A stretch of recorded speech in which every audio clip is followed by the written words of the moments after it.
صباح الخير مشاهدي ومتابعي المصري اليوم في كل مكان، معكم اسلام رضا مراسلكم من الاسكندريه. حريق هائل يلتهم محلات كتيره في منطقه محطه الرمل. اربع محلات صعبه جدا. يعني امبارح يعني الفجر كده او بعد الفجر على الساعه 5 حصل حريق هائل في منطقه محطه الرمل، وده اللي التهم 4 محلات. حصل في محل واحد ولكن التهم باقي المحلات اللي حواليه. 4 محلات تضرروا بشكل كبير جدا جدا، وزي ما حضراتكم شايفين واحنا في منطقه محطه الرمل يعني الساعه 5 أو 6 صباحا. حاجه صعبه جدا جدا زي ما حضراتكم شايفين. ربنا يكون في عون الناس.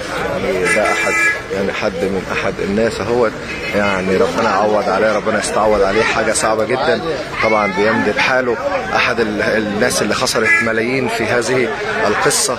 ربنا يا رب يشفيه ويعافيه يا رب ان شاء الله. ربنا يا رب يشفيه ويعافيه. يعني زي ما حضراتكم شايفين اهوت، كان الله في عونه. يعني حاجه صعبه. ربنا يشفيه ويعافيه، ربنا يشفيه ويعافيه يا رب. يعني ده احد المتضررين طبعا، اغمى عليه. ربنا يشفيه ويعافيه يا رب، ربنا يشفيه ويعافيه. يعني ربنا يشفيه ويعافيه يا رب. ده احد المتضررين في هذا الحريق. طبعا اغمى عليه، وطبعا الخساره كبيره، الخساره صعبه.